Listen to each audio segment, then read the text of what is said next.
ооруканага 9 миллиондон ашык, бириккен ооруканага 11 миллиондон ашыкка өнүктүү фондунан бардык керектелүү жабдыктар, пастелдер, кроваттар, дополнительно дагы башка керектүү каттар алынып берилди.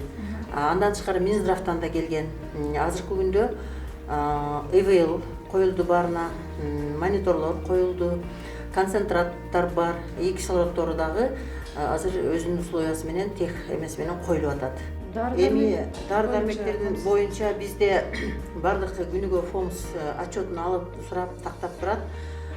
Бул жерден чында аймактык ооруканага кичине күч келди. Жайларда сезон эпидемия токтосо дагы биз ошол жерде централизованно калтырып, Чет Өгүз, Түп, Ак Суу районун ушул жерге камтып аттык. Ошого байланыштуу бул жердин баары бир 50дөн больной кемиген жок. Ошол себептен булардын дарылар дармеги кемип атат. Анан негизи область боюнча 2,5 айга бүгүнкү күнгө жетет деген данныйды берип атышат. Ну вот если будет амбулаторная карта внедрена в электронном варианте, это просто улучшит работу врачу, медработнику.